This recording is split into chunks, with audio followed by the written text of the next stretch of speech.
사랑하는 성도 여러분, 지난 한 주간도 평안하셨습니까? 우리 성도 상호 간의 교제 인사를 나누겠습니다. 하나님은 성도님을 사랑하십니다. 인사 나누겠습니다. 하나님, 여러분, 이름을 불러주시면 됩니다.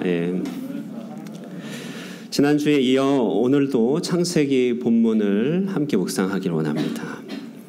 우리는 지난 시간에 매몰된 광산 아래 갇힌 칠레 광부들의 이야기를 통하여서 이 땅의 영적인 현실이 무엇인지 잠시 생각해 보게 되었었습니다.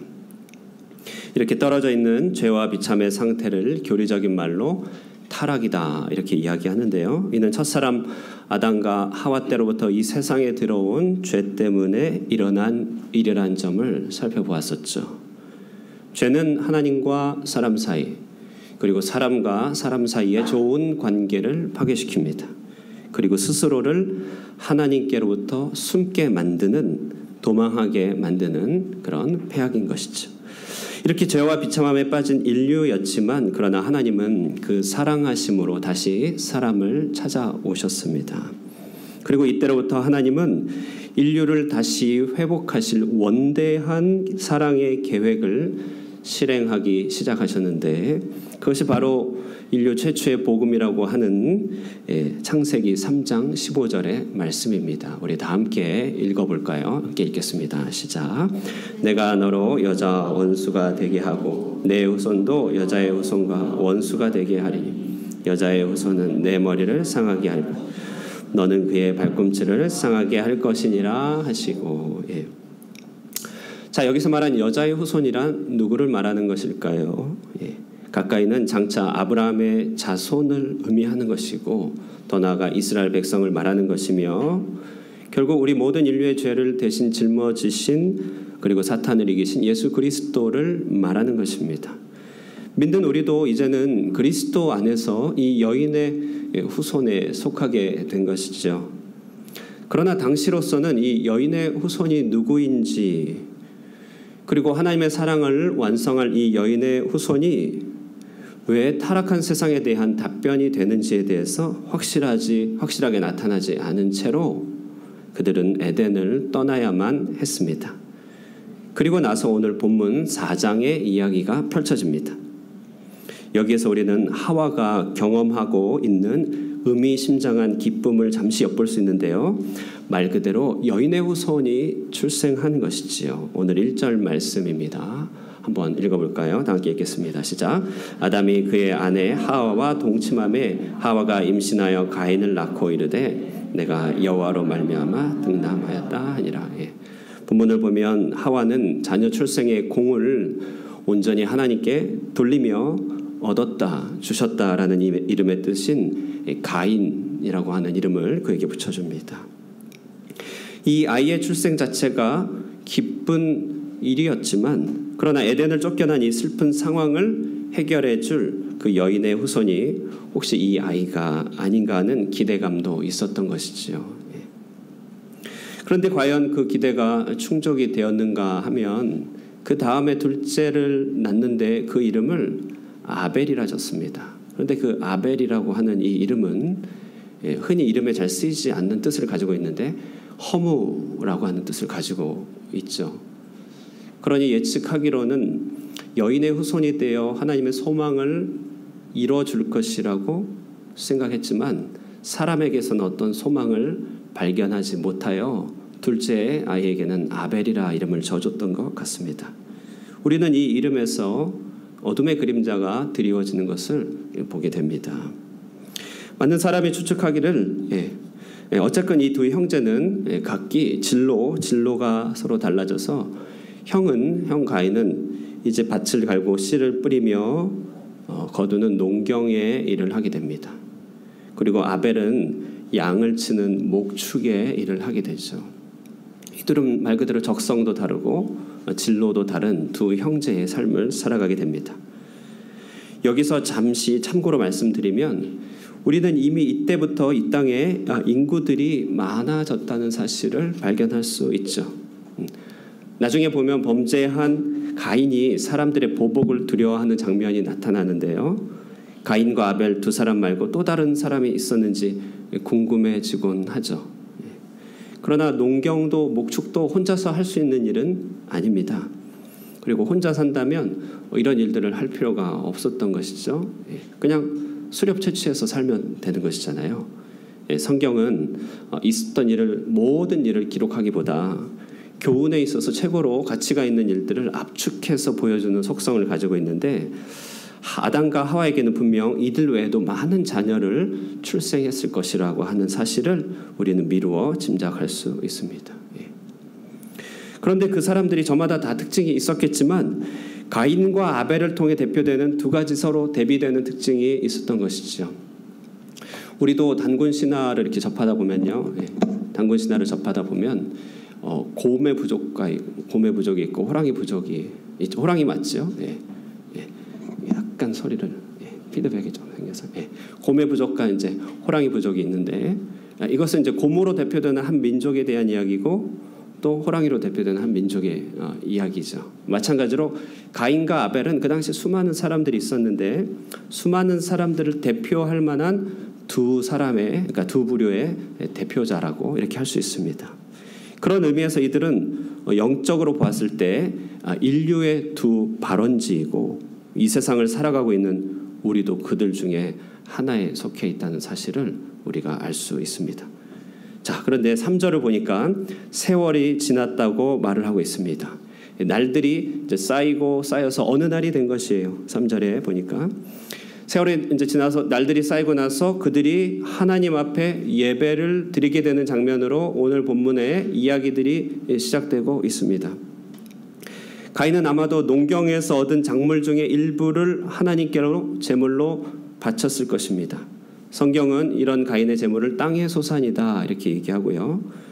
아벨 역시도 자신의 삶의 열매를 주님께 바치는데요. 바로 목축에서 얻은 양, 그 첫 새끼와 기름으로 드렸습니다. 여기에서 이제 일이 생기기 시작합니다. 하나님이 아벨과 그의 제물은 받으셨지만 가인과 그의 제물은 받지 않으셨던 것이죠. 이것을 잠시 묵상하면 이제 정신이 바짝 들게 됩니다. 왜냐하면요, 하나님께 예배를 드린다고 하나님이 다 받으시는 것은 아니란 사실을 우리가 여기서 깨닫게 되는 것이죠. 예배를 드리는 사람 중에는 하나님께서 그 예배를 연락하는 사람도 있고 하나님께서 연락하지 않는 예배자도 있음을 우리는 본문을 통해서 깨닫게 됩니다. 이 예배 연락 여부를 우리가 어떻게 알 수 있을까요? 하나님께서 내 예배를 받으셨음을 어떻게 알 수 있을까? 무엇보다도 우리 사람은 영적인 존재이기 때문에 일주일 내도록 이 예배의 날들을 위하여 살고 기도하고 준비하면서 드린 이 예배가 하나님께 드려짐을 맛보게 되면서 우리는 주어진 말씀과 마음에 부딪히는 여러 결단으로 새로워진 일들을 경험할 때 하나님이 나의 예배를 받으셨구나 미루어 짐작해 볼 수 있습니다. 우리는 물론 우리의 느낌과 감정을 다 신뢰할 수는 없겠지요. 그러나 습관적으로 별 기대함 없이 혹은 하나님의 노하심에 귀가 눌려서 마지못해 예배를 드릴 때면 우리는 하나님이 연락하여 주시는 데서 오는 예배의 희락을 경험하기는 보통 힘든 일이 아닙니다. 오늘 본문의 이 일은 가인과 아벨이 예배를 드리는데 그날 한날의 예배만을 가지고 하나님께서 그들의 예배를 받으셨고 받지 않으셨고를 얘기하는 장면이 아닙니다. 앞서 말씀드린 3절을 보시면 3절에 세월이 지난 후에라는 말이 오늘의 힌트입니다. 여러분 성경책에 세월이 지난 후에라는 말이 있는데요. 히브리어 어감을 살리면 날들이 지난 후에 이렇게 되어 있습니다. 그러니까 우리가 드리는 예배는 그때그때마다 컨디션에 따라서 상황이 들쑥날쑥할 때가 있죠. 한번 예배에 있어서 우리는 경건을 놓칠 수가 있습니다. 그러나 그럴 때마다 하나님께서 바로바로 반응하시는 것은 아닙니다. 그러나 날들이 지난 후에 우리의 날들이 쫙 쌓여가고 난 다음에 쌓여가는 날들에서 나타난 우리의 예배는 감출 수가 없게 된다는 사실이죠. 마찬가지로 오늘 아벨과 가인의 예배는 그들이 그동안 쭉 쌓아왔던 예배의 모습을 반영하는 한날의 예배인 것이죠. 그리고 어느 날 하나님께서 정한 때에 하나님께서 그들이 그동안 쌓아온 예배에 대해서 증거하여 주고 계시는 장면이라고 할 수 있습니다. 그 받으신 삶과 그 예배에 대해서 그들은 어떻게 알았는가 조금 더 생각해 보면요. 앞에서 말씀드린 예배 가운데 참여하는 내적인 기쁨과 변화가 하나님께서 받으시는 예배의 하나의 내적인 증거로 제시될 수 있습니다. 그리고 구약 성경 전체를 보면요. 그 받으시는 예배에는 사람들이 불을 붙여서 붙인 불이 아니라 하늘로부터 임하는 불이 제물을 태우는 일이 종종 있습니다. 엘리야의 예배 때도 그렇고 출애굽기 때도 그랬죠. 하나님께서 받으셨다는 그 증거로 하늘에서 불이 내려 제물이 불태워 올려집니다. 바로 이 같은 사건을 신약의 관점에서 보면은 성령님께서 비상하게 부어주는 그런 특별한 은혜의 순간입니다. 이날 이런 은혜가 있으면 장래에 대한 확실한 약속과 소망이 생기고 그런 하나님의 응답하심에 대한 놀라운 기쁨이 있죠. 아마 이 일은 그 예배를 드린 아벨에게 엄청난 격려와 위로와 기쁨이 되었을 것입니다. 오늘이 오순절 마가다락방이라고 하는 사도행전에 보면 그런 마가다락방에 내린 성령님께서 강림하신 날을 기념하는 성령 강림주일입니다. 아마도 아벨이 연락받은 이 예배는 그것 성령의 강림과 견줄 만한 특별한 부어주심이 있었던 것 같습니다. 그는 분명히 생수가 흐르는 에덴의 회복을 잠시나마 맛보게 되었을 것이 분명합니다.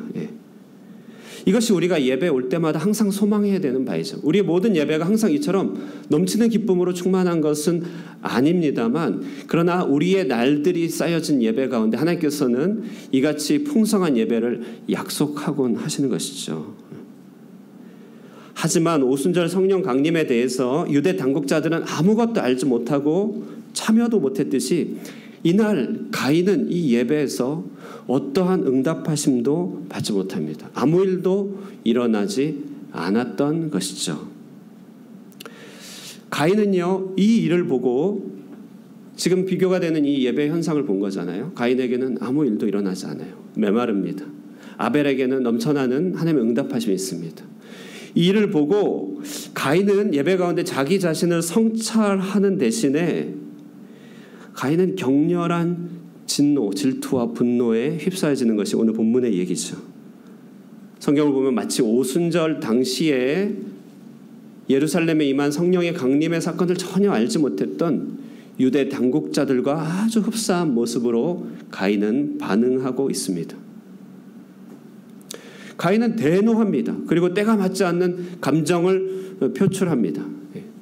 자, 이때 바로 이때야말로 하나님께서 개입하시는 순간이죠. 대노하여 그가 맞지 않는 감정을 표현할 때 하나님은 가인에게 찾아가 주시고 그의 삶을 붙잡아 주려고 하십니다. 너의 노함이 어떻게 된 것이냐?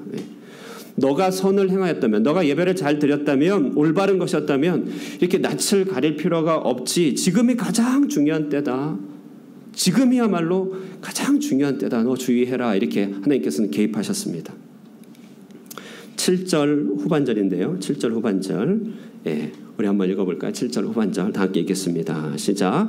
죄가 문에 엎드려 있느니라. 죄가 너를 원하나 너는 죄를 다스려. 여러분 정말 우리가 여러 가지 일들을 겪으면서 마음이 무너지고 마음이 힘들어지고 마음이 자칫 잘못 기울어질 때 그때야말로 중요한 순간 아니겠습니까? 믿으실 것은 하나님이 그때 굉장히 우리에게 다가오시고 개입하신다는 사실이죠. 오늘 가인에게는요, 주님께서 찾아가셔서 죄가 문 앞에 엎드려졌다 이렇게 얘기합니다. 지금 타오르는 분노 가운데, 형제를 향한 질투 가운데 이글거리고 있는 가인을 향하여 죄가 엎드려져 있다. 이것은 마치 독을 품은 뱀이 뙬리를 틀고 앉아 덮칠 태세를 하고 있는 장면을 묘사한 단어입니다. 그리고 여기 이제 죄가 너를 원한다 이 말은 여기 원한다로 말로 번역된 이 테슈카라고 하는 말은 끌어당김 혹은 칭칭 동염해서 감아매는 소유를 말하고 있습니다. 가인은 지금 굉장히 중요한 순간에 맞닥뜨렸죠. 아담과 하와가 선악과 앞에 선 순간과 아주 비슷하게 서 있습니다.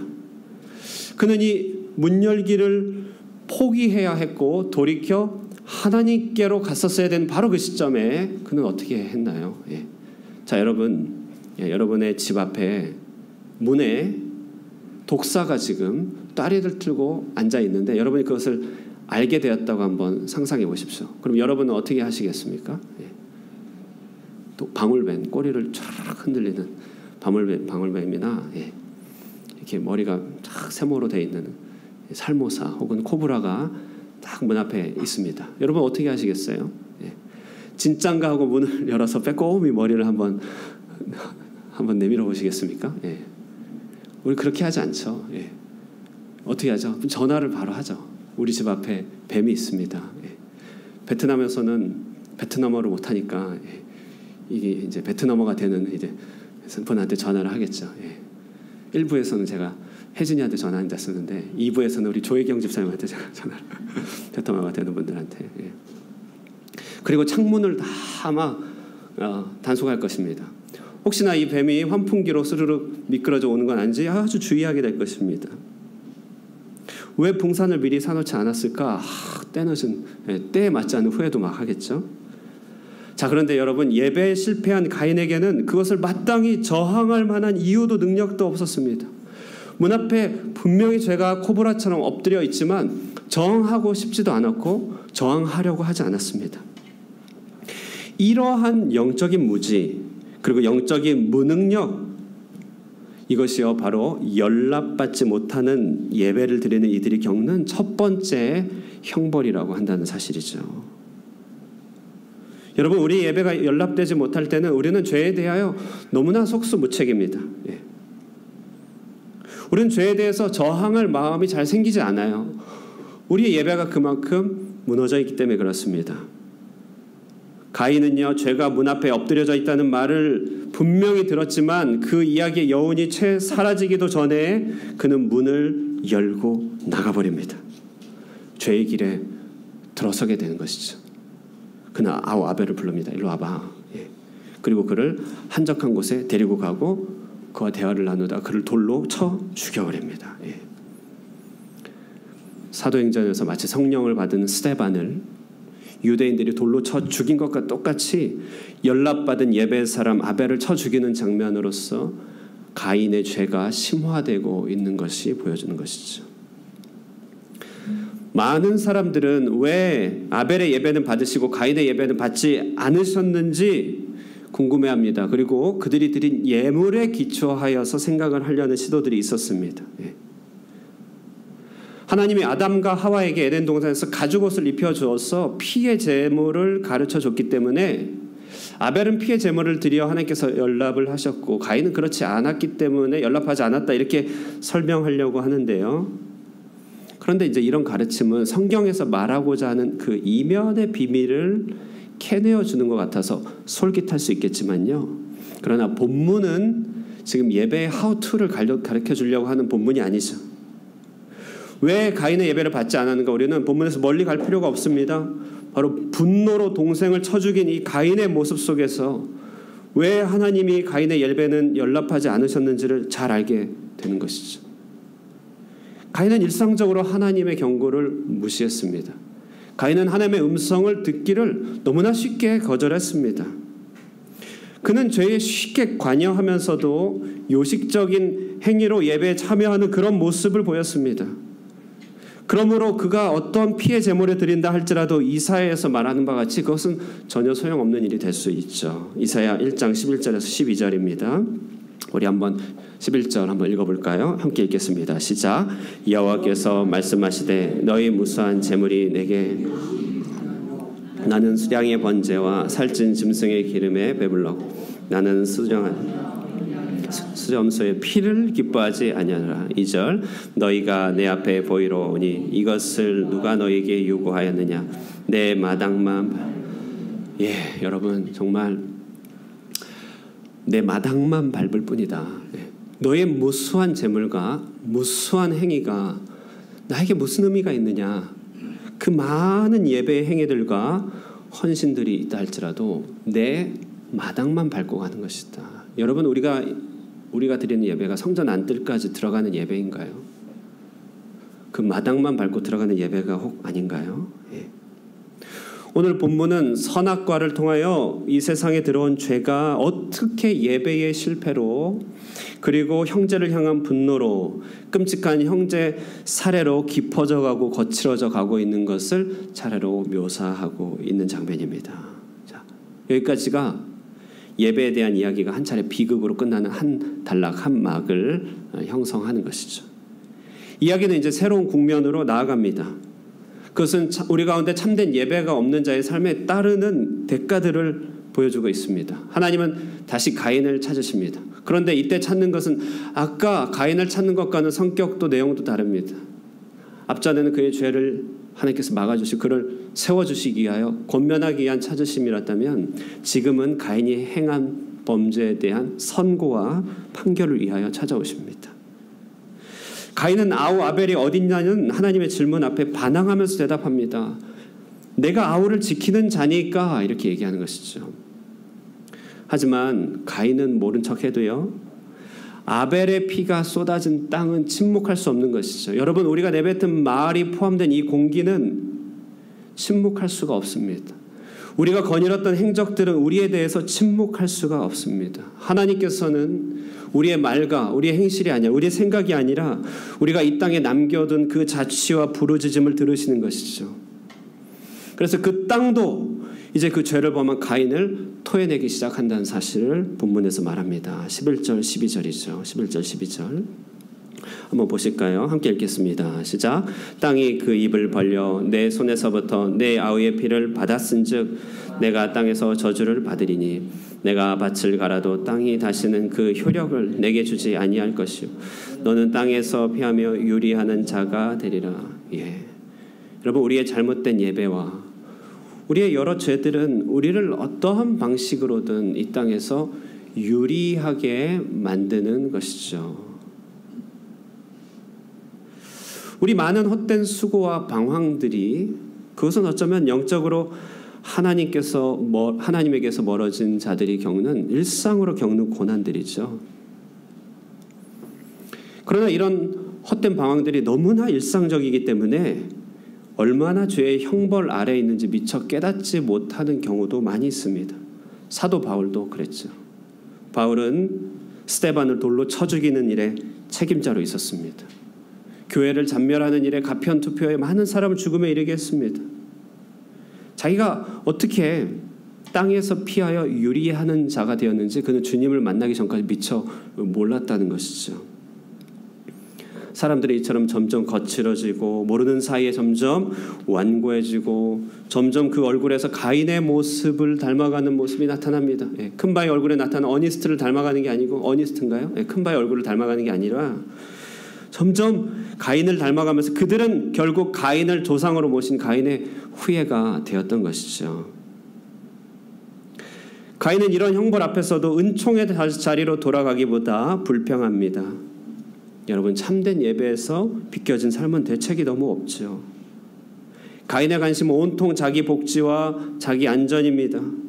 특히 사람들이 자기를 죽일까 너무나 두려워했습니다. 너무 말이 안 되죠. 본인은 누군가를 죽였는데 자기가 죽을까 두려워하는 것입니다.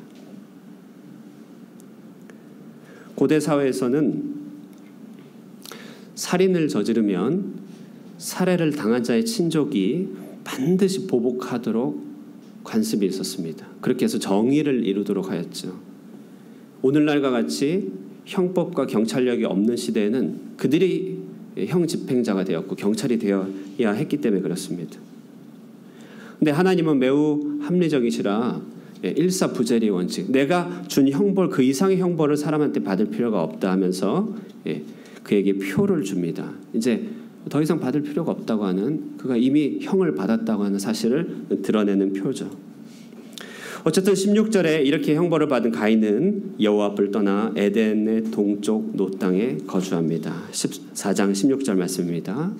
가인이 여호와 앞을 떠나서 에덴 동쪽 노땅에 거주하다. 이제 가인은 에덴의 동편 멀리 가고 있고 그 뒷모습이 본문을 통해서 드러나고 있죠.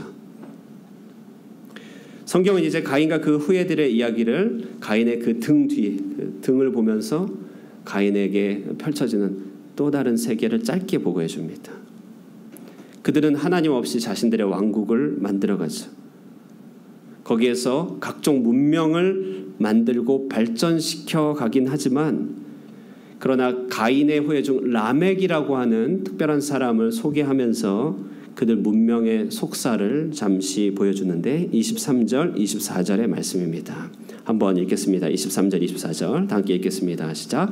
라멕이 아내들에게 이르되 아다와 실라여 내 목소리를 들으라. 라멕의 아내들이여 내 말을 들으라. 나의 상처로 말미암아 내가 사람을 죽였고 나의 상함으로 말미암아 소년을 죽였도다. 가인을 위하여는 벌이 7배일진데 라멕을 위하여는 벌이 77배이리로다 하였더라. 본문은 인류 최초로 일부 다처제를 선택한 사람의 모습을 보여줍니다. 도덕적인 타락이 심화되고 있는 장면입니다. 여기에서 라멕은 자기 정권을 위하여 피해 보복을 서슴지 않고 있는 권력자로 등장하고 있습니다. 모택동이라고 하는 사람이 마오쩌둥이죠. 권력은 총구에서 나온다. 이런 말을 한 적이 있습니다. 그 원조입니다. 나를 거스르는 자들은 모조리 죽여버리겠다.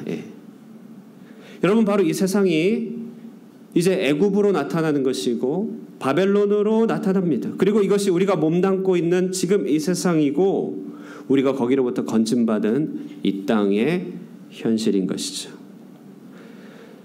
자, 오늘의 이야기는 전체로서 한 가지 주제를 말해주고 있습니다. 그것은 하나님 앞에서 우리가 드리는 예배의 값어치라고 할 수 있습니다. 먼저 이 예배는 에덴을 잃어버린 인류가 그나마 에덴을 회복할 수 있는 유일한 수단으로 소개되고 있습니다. 여러분 에덴 동산에서는 우리와 같이 이렇게 모여서 회집하여 이렇게 예배하는 이런 의식으로서의 예배는 없었을 것입니다. 왜냐하면 예배의 목적이 하나님과의 만남이기 때문에 에덴 동산에는 하나님과의 만남이 일상적이잖아요. 그러니 거기는 이제 우리가 드리는 식의 예배가 필요 없는 땅이죠. 그러나 에덴에서 추방되고 나서는 하나님과의 만남을 어떻게든 회복해야 되는데 그 회복의 통로가 예배인 것이죠. 그래서 예배는 되게 중요한 문제로 대두되게 됩니다. 그러고 보면 3장 다음에 바로 나타나는 문제가 예배의 문제인 것이죠. 지난주 비유로 말씀드린다면 이 예배는 구조를 기다리는 갱도 아래에 있는 사람들에게 연결된 통신선과 같은 것입니다. 그러므로 우리는 이 예배 때마다 우리를 위하여 열심을 품고 계시는 하나님의 열심에 대한 이야기를 듣게 되죠. 예배 때 우리는 돌아갈 본향이 있음을 깨닫게 됩니다. 이 땅에서 고난과 어려움은 일시적인 것뿐이고 하나님께서 때를 따라 도와주심도 우리가 알게 됩니다. 예배는 우리의 영적인 품위와 정체를 회복하는 시간이죠. 예배는 하늘과 맞닿아 있는 시간입니다. 이 예배 봉우리에는 하늘도 같이 연결되어 있어요. 히브리서 보면 우리가 드리는 이 예배는 천만천사와 장자들의 총회와 이곳은 천군의 예배와 우리의 예배가 구분이 되지 않는 그런 장소라고 하는 것이죠. 예배를 통해 우리는 갱도를 붕괴시킨 죄의 용서를 확인받고 구원이 완성될 때까지 소망 가운데 기다리며 사랑을 회복하고 있는 것이죠. 필요한 것이 있으면 구할 수 있는 절호의 기회이기도 합니다. 이처럼 예배는 에덴에서 나눈 교제를 회복하는 유일한 방법인 것이죠. 두 번째 예배는요, 우리의 전인격적인 준비가 필요한 순간입니다. 우리 예배를 드릴 때마다 여러분, 우리가 한 가지 꼭 기억해 두어야 할 부분이 있는데 그것은 우리의 예배를 받으시는 바 그 하나님이 거룩하시다고 한다는 사실이죠. 저는 여러분의 부름받은 목자요, 여러분의 형제로서 어려운 여건 가운데 이렇게 예배에 참석하신 것 자체만으로도 감사하고 참 좋습니다. 감사한 일이죠. 교회에 와주셨으니 감사한 일이죠. 하나님도 예배드리는 우리에게 여러 가지 어려운 가운데 이 자리에 있게 됨을 좋아하실 것입니다. 분명히 그렇죠. 자, 그런데 여러분 한 가지 더 봐야 됩니다. 그것은 뭐냐면 오늘 본문에서 하나님은 가인을 향해 네가 예배에 참석한 그 자체로 좋다 말씀하지 않으셨어요. 그렇지 않고 그의 예배를 받지 않으셨습니다. 이 사실도 우리가 기억해야 되는 한 가지 사실입니다. 여러분, 우리가 예배를 임할 때 우리는 믿음에 많고 적음, 직분에 있고 없음을 떠나서 우리 앞에 계신 분이 거룩하신 하나님이라는 사실을 꼭 기억해야만 합니다.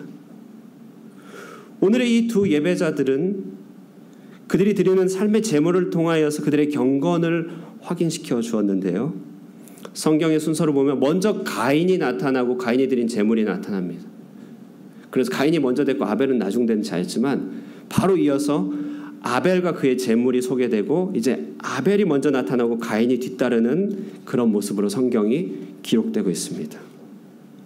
그러니까 나중된 자가 먼저 되고 먼저 된 자가 나중되는 모습이죠.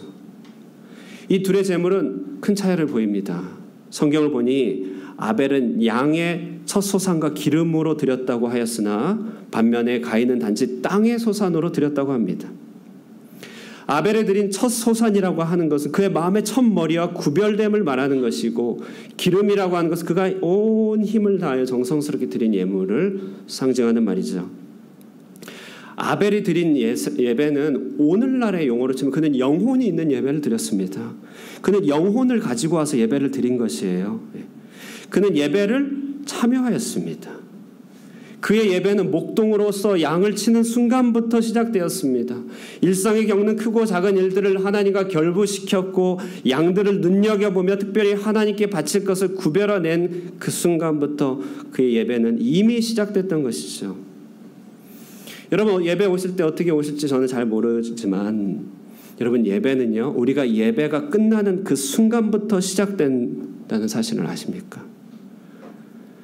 예배는 일주일의 종료 지점이면서 또 시작점입니다. 일주일의 모든 수고는 주일의 예배를 향하고 그것을 의식하는 가운데 진행되는 것이죠.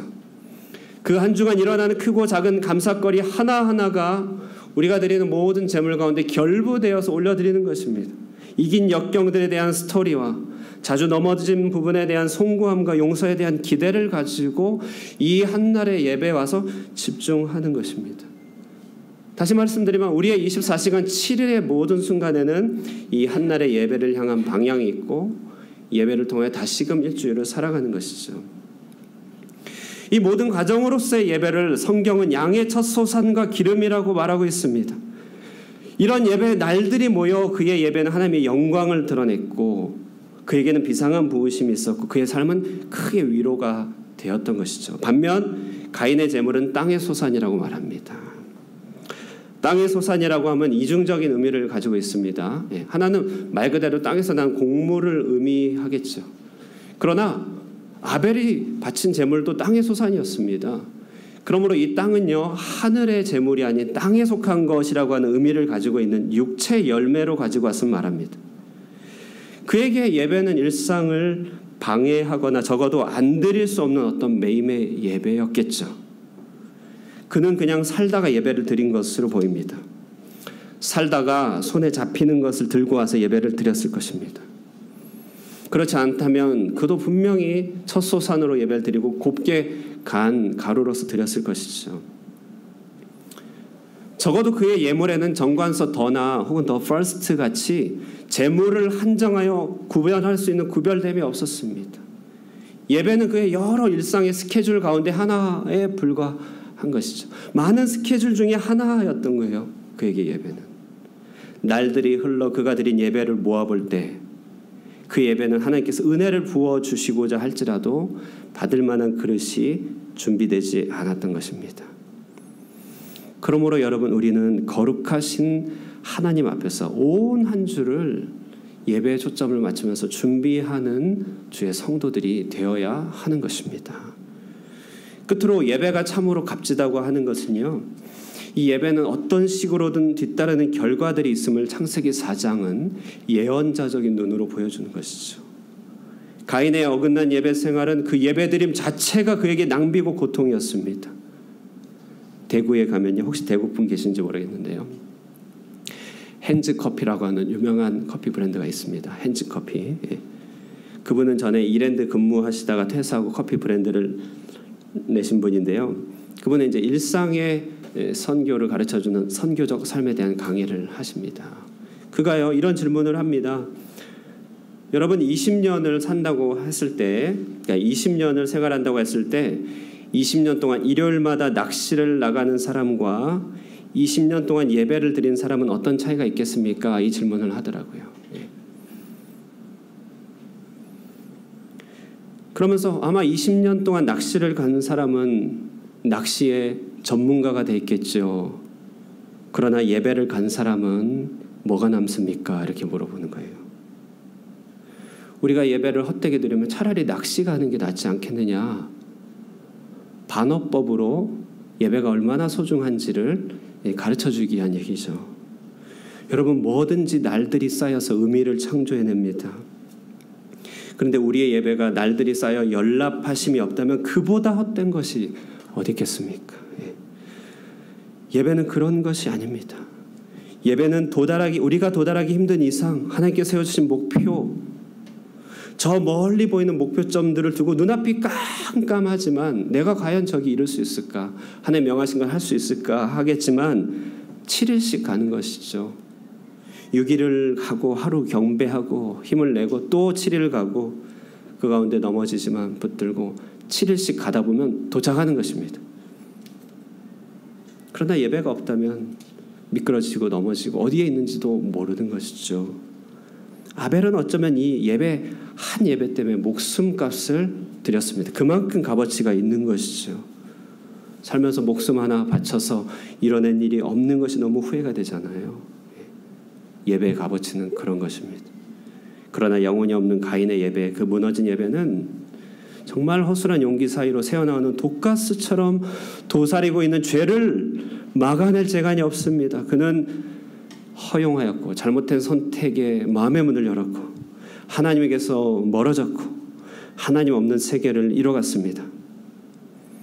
세상 사람들은 다 이렇게 무감각하게 살고 있는 것이죠. 그러다가 어느 날 하나님께서 한번 보여주실 때 은혜가 다가오면 깨닫게 되는 것이 바울의 이런 고백 아니겠습니까? 사도행전 26장 14절입니다. 사울아, 한번 읽어볼까요? 시작. 사울아 사울아 내가